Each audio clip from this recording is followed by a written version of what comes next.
want to welcome you back for our second session. I have the privilege of introducing the speakers for this session. And actually, Dr. Eric Shadle is a classmate of mine from Loma Linda. He took a little different path than I did. He had a degree in theology, apparently, before he went into medicine. And then practiced, after he went to medical school, practiced OBGYN for 20 years, and then went into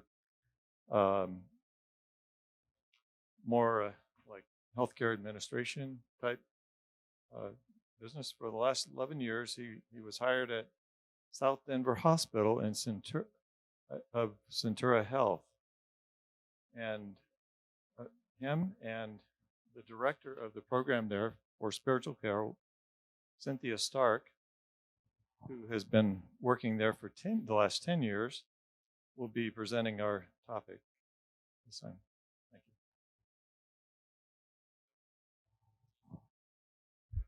How do I turn this one on? Oh, it is. There we go. You can always tell when it's on, right? Well, it's a privilege to be here. Actually, it's like coming home. I came here yesterday, spent some time walking around Spokane. We left Washington State, in 2015. So I've been at Centura, Advent Health, since 2015. And previously, I was the pastor of the Richland Church down in the Tri-Cities. And I did that for 11 years before getting back into healthcare.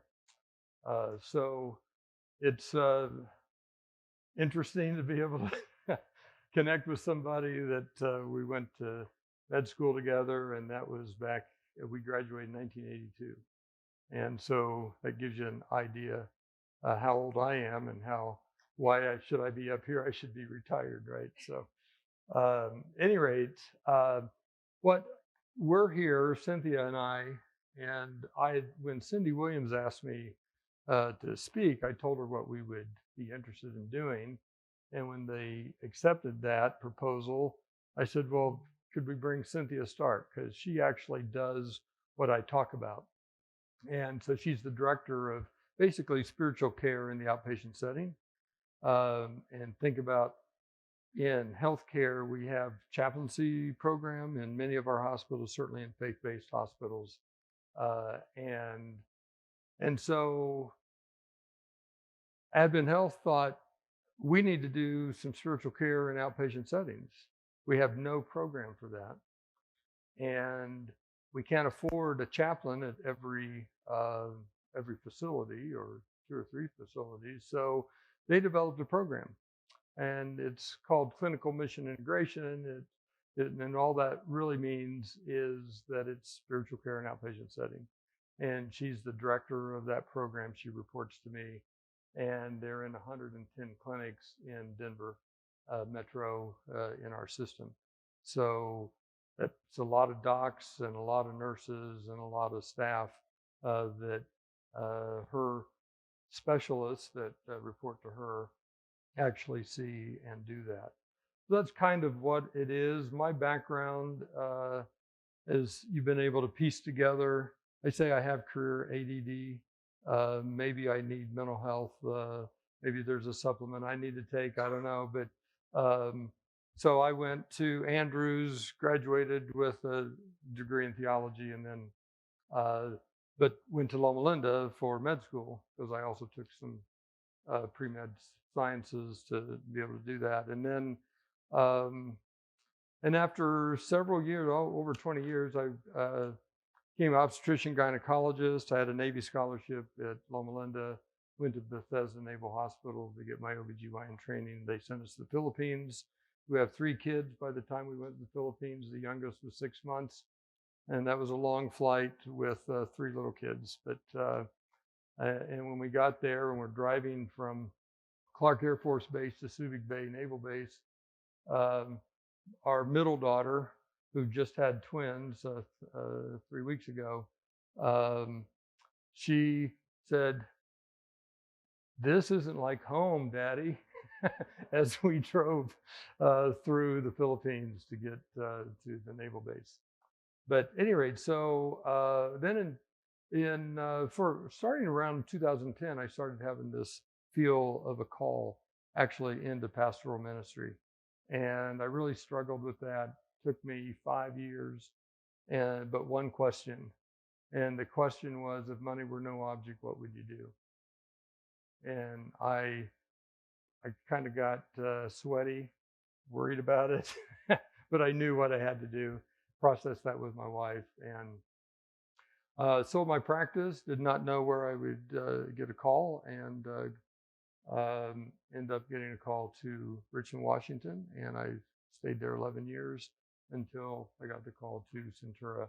It's been a great time there. So what this program going to do, what we're going to do with these presentations and try to explain this program, what does spiritual care in outpatient settings really look like?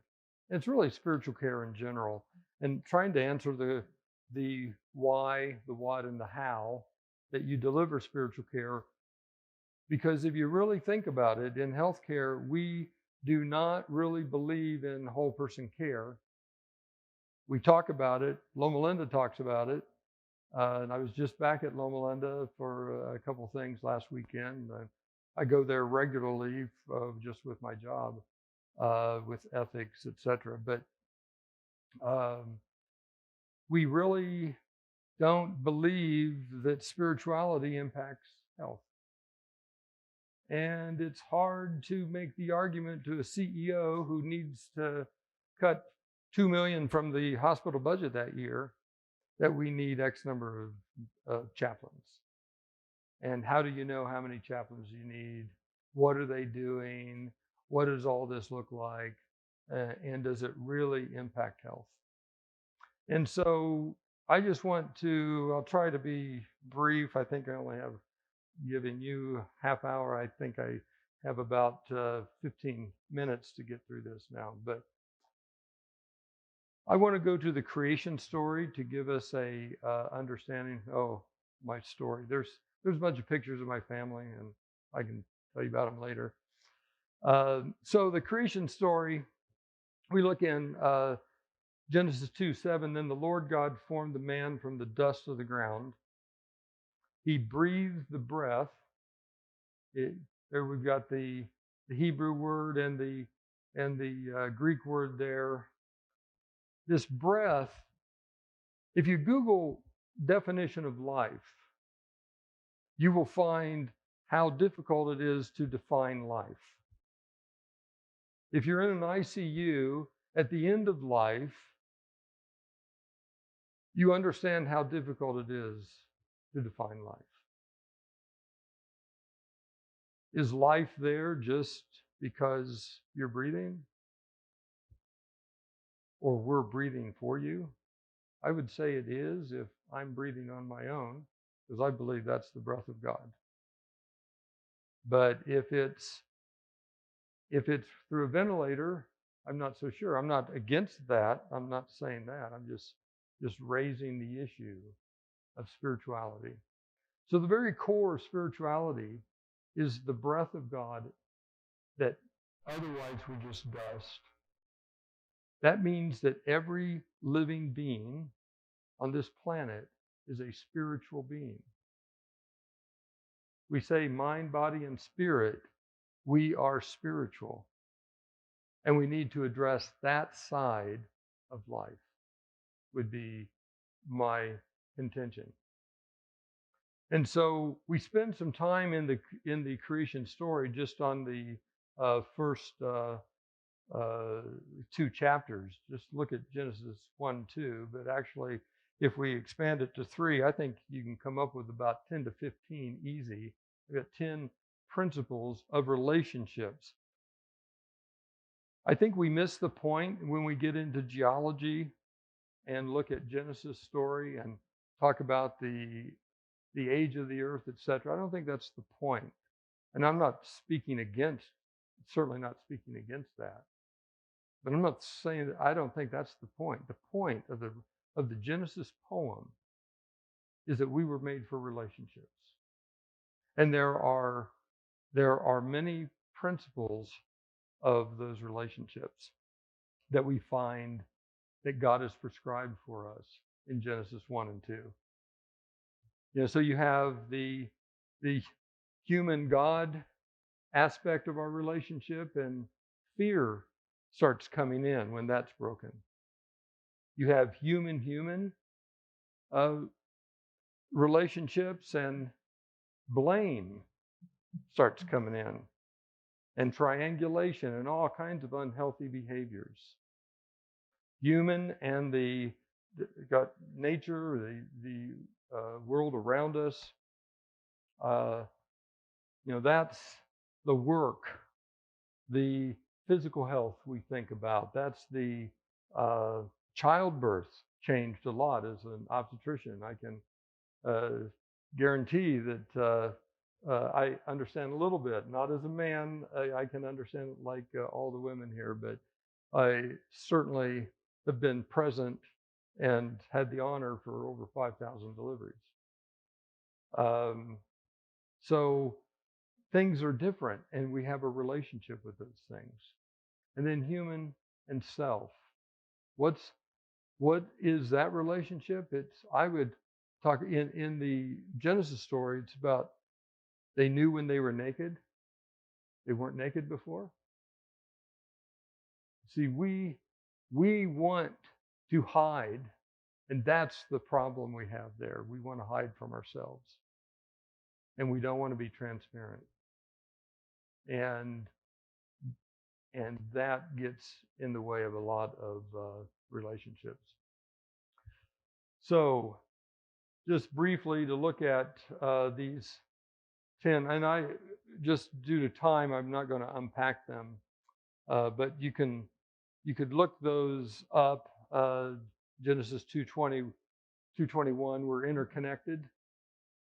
Eve was made out of Adam. We are interconnected. We were created to be interconnected, which requires us to understand ourselves and to be transparent. We have free choice. We can choose what we want to do. God does not tell us what we have to do. He does give us the path and gives us direction, but we have the choice. Boundaries in relationships are extremely important. As a pastor, in marital counseling and in premarital counseling, boundaries is one of the most important relationships to understand and to be able to enforce, if I could use that word. Faith in God. We were created to have faith. Adam did not see anything created.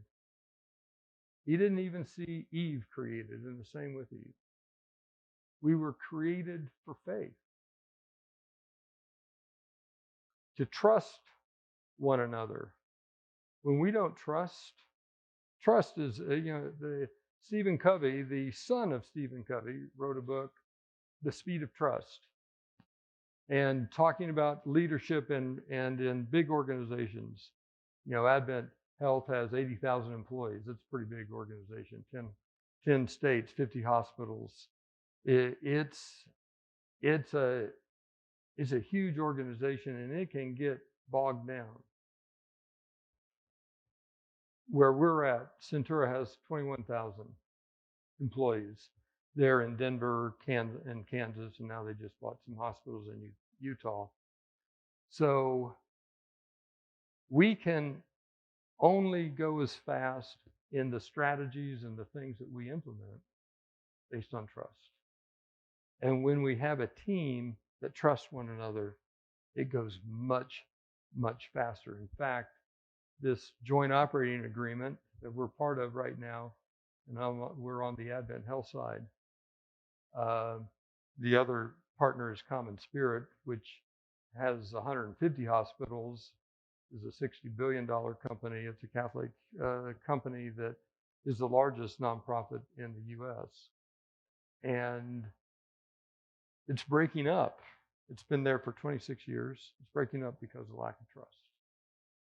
I would say, with the CEO of Centura, who is a common spirit person. So, questions to stay curious. That's part of the creation story. When Eve decided she didn't trust God, she didn't just come up with that. She answered a question.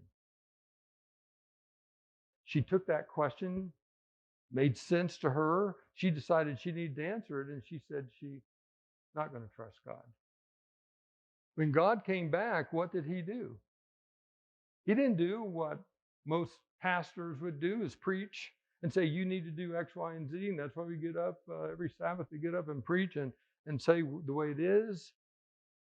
No, he asked an existential question: who are, or where are you? Where are you?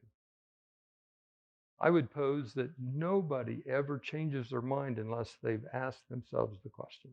Unless we internalize a question. Not going to change my mind.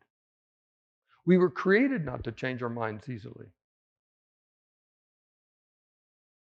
It's about the questions. That's a relationship issue. Accountability. And when Eve ate from the tree, she was alone and she chose to live without accountability. There's consequences to that. We need accountability with each other. I can't lead a team. In fact, it's one of the core values that I have in choosing who's on my team. Currently, I don't know, I can't even count. I don't even remember the exact number. I got about 16 or 17 directors on my team. And one of the values to be on my team is accountability, mutual accountability. I want you to hold me accountable. I hold you accountable. We also need to be transparent. These are relationship principles that build trust. Authenticity. Adam named the animals, which must have included himself. I think it was one of the most complex things. But why did God ask him to name? Because you got to know something about everybody, everything, to name it. People get PhDs in naming, determining a new species. What is that species? Where did it come from? How did it get there? What are we looking at? Authenticity. Not only, I would use that same example that Adam, with authenticity, he had to name himself. Transparency in Genesis 2:25, where there is no sin, there is no shame. I do this thing, and I don't know, I think it started, well, I know it started in high school. I had to take a sociology class in high school, and one of the assignments was to pick an era and evaluate the music and tell the teacher what that music had to do with the times. And you can look at the music in the 40s. You look at it in the 50s, in the 30s with the Great Depression. You can look at it the 50s to the 60s, a huge change in music. And I can tell you in the last 10 years, maybe even 5 years, there's a huge, huge change in music. You got Olivia Rodrigo, who is a 16-year-old, got the music award from Apple. Her music, her lyrics, you can look at those lyrics and know that social media is one of the major problems for mental health in this country. So here, just some from Ava Mack. She's from Albania. She's written some really interesting lyrics, and this is on transparency. And the title of the song is Naked. She says, wrap me in designer sheets and trace along this frame. Ask me why they used to say that trouble was my name. I've been playing a fool since I stepped into the game. Tell him I'm like heaven. Take the good Lord's name in vain. So in other words, if I'm trying to be like heaven. I'm trying to be perfect. That's taking a good Lord's name in vain. But when I play my cards, keep them close to my chest, never fall in love, everybody loses their bet. There's despair. Same thing with Olivia's, and I could go down several artists. Billie Eilish, amazing lyrics to get insights into the culture that we live in today. And then rest, Genesis 2:1. We need to, from a relationship standpoint, we need to give each other some space. Give it a rest. I don't need to control you. You don't need to control me. We need some time, and we may need some time alone, as well as coming together. So I think I just went through all these slides. Yeah, so this is why this I had Cynthia make this for me. See, I can't hardly do anything myself, so that so click it one more time. There. Wow, thank you. So we already talked about this, the power of questions, the fall, and God's response. I think that tells us we're created for questions. And what's the lifestyle that when we use questions? It's a curious lifestyle. My wife bought me this T-shirt that I wear every night to bed just to remind myself for the next day, and that's stay curious. In so many relationships and so many one-on-ones that I have, I don't stay curious. I've already decided what you've done, and I know that there needs to be accountability. Without curiosity, accountability becomes dangerous. I have to stay curious. I'd say that's perhaps one of my biggest challenges, is to stay curious. When you're coming and you're criticizing something, how do I stay curious to really understand what you're talking about? When you're not performing the way you need to be performing, how can I stay curious to hear from you what the issues are that's not getting us the results that you want to get? So, this is the next lecture. This is your lecture, right? so that's, my closing thoughts on this, because we share each one of these lectures, because I want you to hear the why from her. The why that I have for spiritual care is based on these relationship principles. It's based on and those are based in the creation story and an understanding that we are spiritual beings.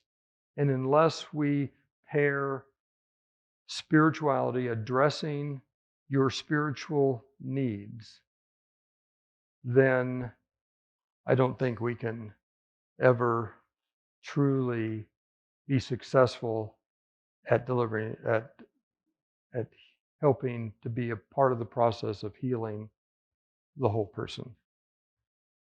And so Advent Health has come up with this program, a lot of thought and research, and it's around 3 questions. And they're spiritual questions. We call it the spiritual assessment, like vital signs. You go to your doctor's office, you get your weight, because that tells us a lot about risk, etc. Blood pressure tells us a lot. Heart rate tells us a lot.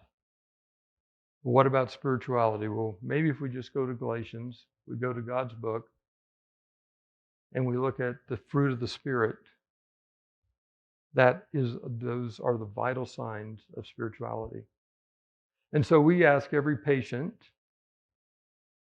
these 3 questions. And that number 1 is, just blanked on the questions. Can you help me with the first? It's in yours, yeah. Well, I love this. So the first question is, yeah, so do you have someone, it's about love. Do you have someone who loves and cares for you? The second question is, love, joy. Do you have a source of joy in your life? And the third question is, do you have a sense of peace today? With those three questions, we can know where they're at. So, and we can go on a journey with them. So go ahead with the rest of this, Cynthia.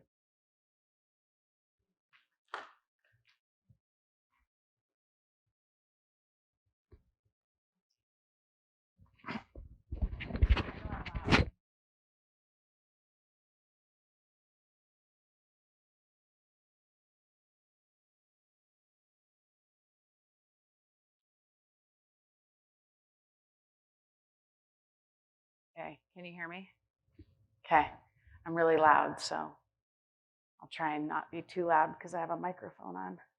So thank you, Eric, so much for introducing me. My name is Cynthia Stark. I'm the Director of Clinical Mission Integration. That is quite the mouthful. Clinical Mission Integration. It really just means spiritual support in the outpatient setting. So I'm going to give you a little bit of my background. I did provide some pictures. That's my husband, Matthew. We've our high school sweethearts, so we've been together for a long time.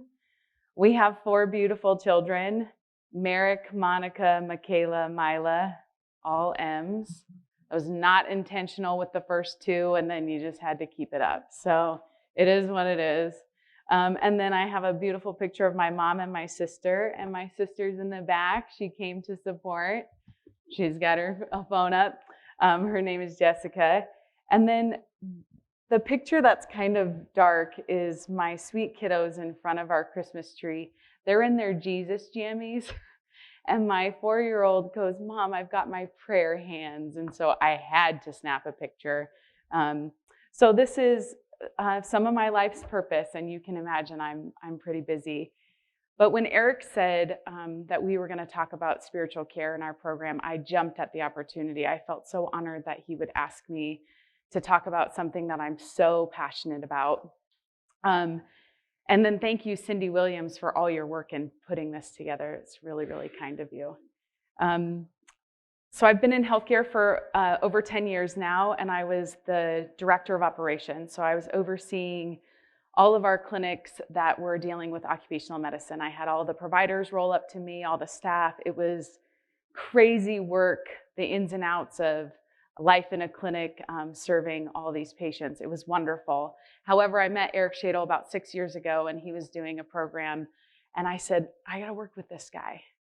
And it took me 6 years, you guys, to get on his team. But I'm here now, and I'm so thankful. I did a little bit of stalking, so I'm so glad to be here. So why we need spiritual care? I love this question. We hear this a lot. Whole person care, mind, body, and spirit. What does that mean? In healthcare, we're constantly talking about this, and I am so refreshed and so thankful in reality that our program is actually living that mission of whole person care through our associates. We have recognized that the importance of this helps live our mission of extending the healing ministry of Christ. However, before I go further, I want to define what we mean by spirituality versus religion, because they're different. And I like to define that when I'm doing trainings on spiritual care, because it's really important for you to understand. When I say spirituality, I'm not saying religion. I'm not saying that you have to believe the God that I believe. You have to believe what I believe. When I say spiritual care, I'm talking about your spirit.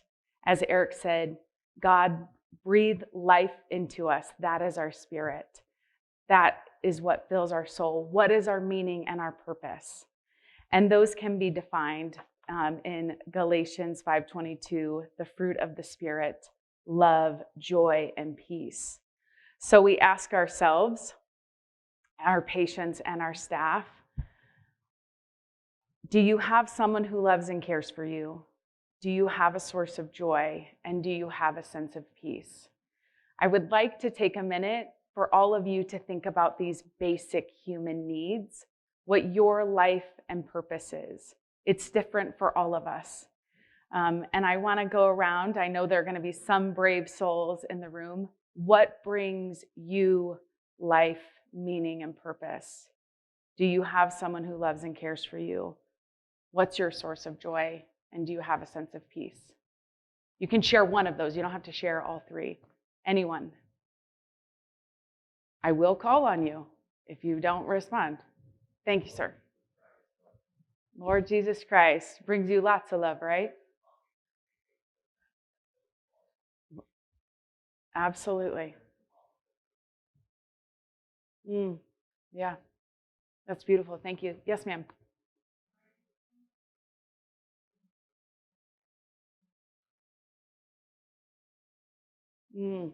Amen. That is beautiful. Thank you.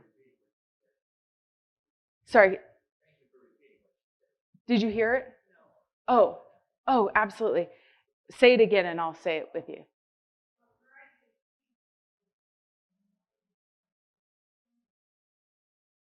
Peace comes from surrendering and listening and trying not to control God's message. Did I say it right? Okay. Thank you. Okay, thank you. I won't call on anybody else because I could go on and on. I think that this shows our spirit needs to be fueled. We need to allow different things in our lives to become whole and complete. It's crucial to the success of our overall health if we have love, joy, and peace, if we feel our whole body, mind, body, and spirit is being taken care of. So to illustrate this, I want to talk about some real stories, and we call these mission moments. So I'm not going to get into the nitty-gritty of what my program is yet, because that's for tomorrow, and the how, but the why I am going to share with you, and those are the stories that come from the work that we're doing. So a mission moment is interactions that we see when we're tending to the spirit of our associates and our patients, and we can see God move in this space. So we call them mission moments. So I'm going to share a few with you based on, these are real stories. So the first one I want to share, we call Not a Spiritual Person.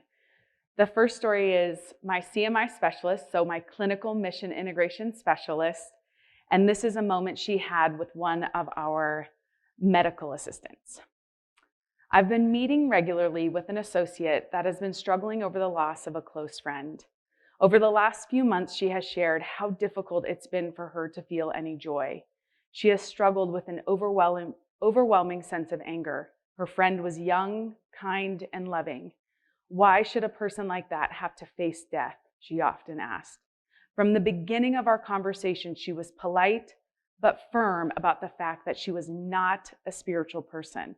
She appreciated talking to me but was not interested in bringing God or prayer into the conversation.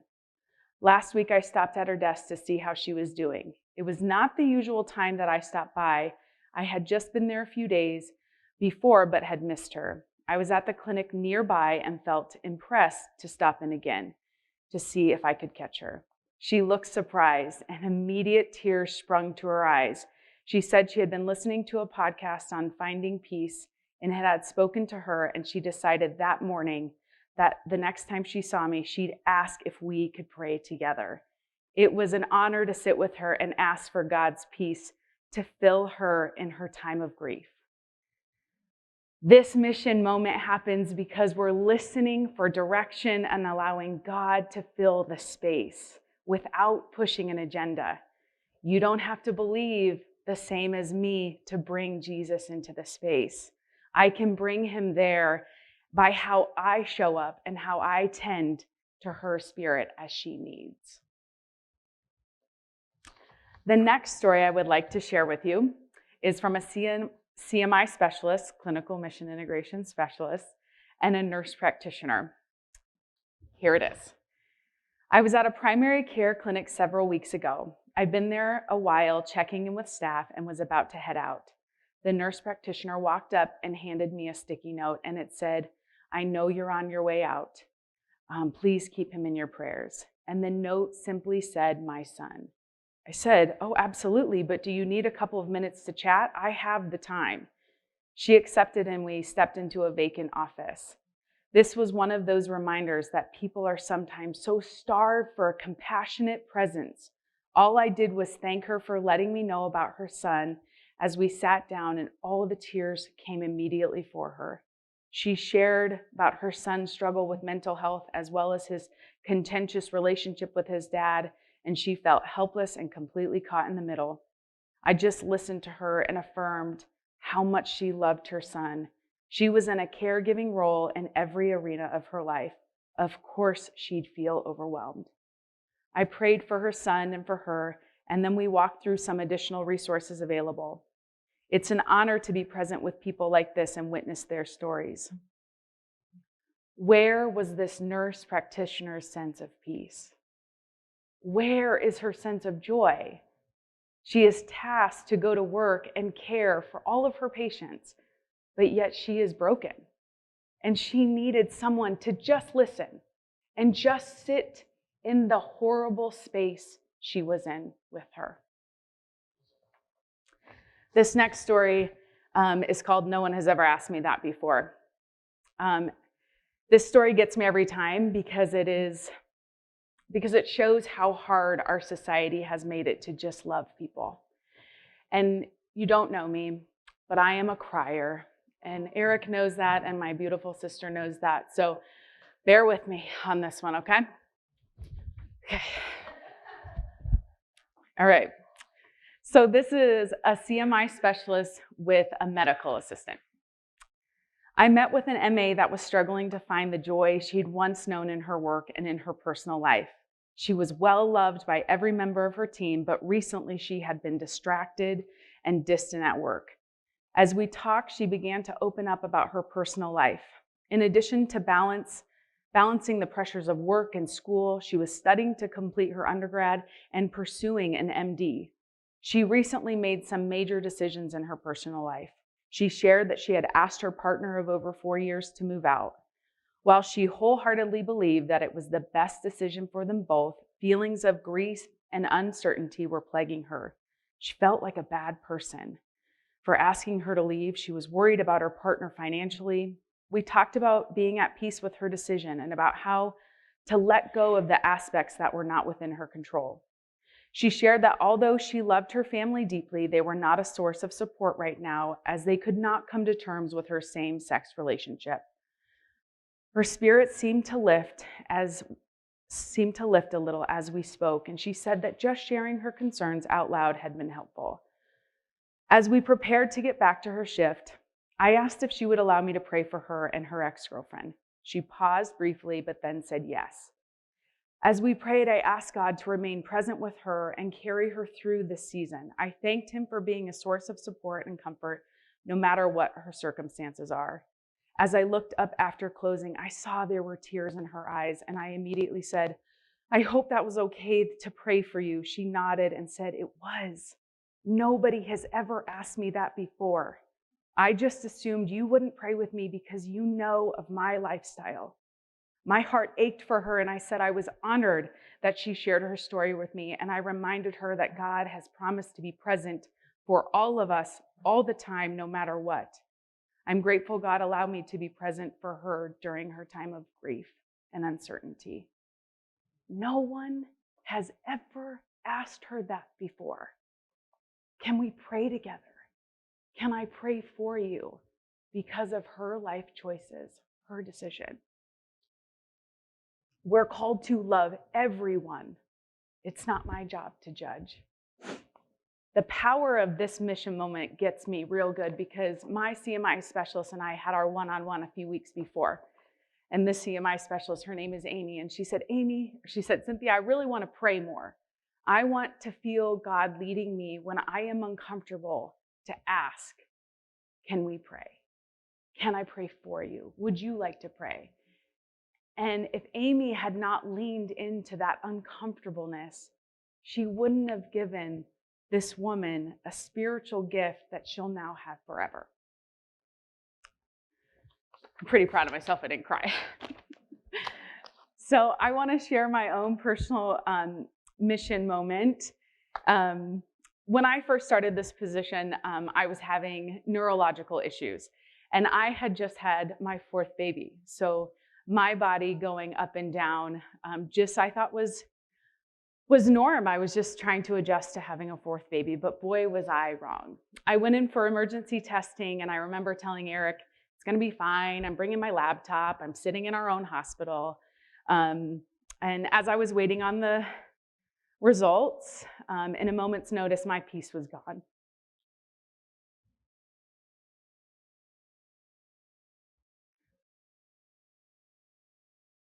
The doctor looked at me and said, I'm so sorry, but we have some lesions that we found on your scans, and you have multiple sclerosis. As I wept and prayed with my husband and family, I was angry. Where was my sense of peace? Where was my joy? My body is no longer mine. I work in a hospital, and now I'm forever a patient in a hospital. My mother took this news particularly hard. A few days had passed, and she landed in the hospital for chest pain. The doctors kept her overnight because they couldn't find what was causing this pain. It wasn't until the next day when the physical therapist took my mother for a walk and asked her, is there anything else going on in your life that could be causing such physical pain? It was at that moment that my mother wept in fear for her daughter. Her peace was gone. Had someone asked her at the beginning of her admission into the hospital about her spirit, maybe her treatment would have been different, and maybe she wouldn't have been there for a few days. I know as I stand here sharing these stories, I'm not alone. I know that many of you have these stories. Your friends, your loved ones are going through this. And it's an incredible journey when you have the support from loved ones, from family, from friends, and when you're relying on physicians to care for you, and they take the time to care for your spirit as well. That's the most impactful moment of my journeys, of the journeys I'm sharing. Spiritual care is necessary for all of us to thrive. Our spirits need to be catered to.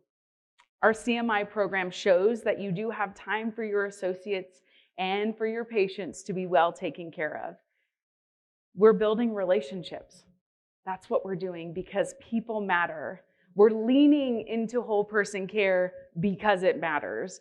We get to do what we get to do because it's easy. We get to love people. We get to love all people exactly as Jesus has commanded us to. We don't care what your background is or if you believe the same as I do. I get to show up in a way that God's showing God's love with no stipulation and no judgment. I'd like to play a song. This is a very old song. Okay, not very old. It's 10 years old, but it's a great song. And he's running away though. He's coming. Okay.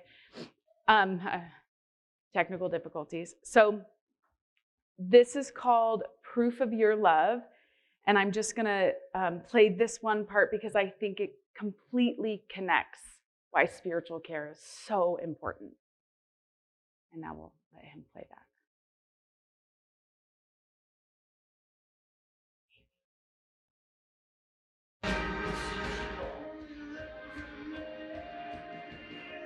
If I speak with human eloquence and angelic ecstasy, but don't love, I'm nothing but the creaking of a rusty gate. If I speak God's word with power, revealing all of his mysteries and making everything as plain as day, and if I have faith to say to a mountain, jump, and it jumps, but I don't love, I'm nothing. If I give all I own to the poor, or even go to the stake to be burned as a martyr, but I don't love, I've gotten nowhere. So, no matter what I say, no matter what I believe, no matter what I do, I'm bankrupt without love. Let my life be the proof of your love. Thank you.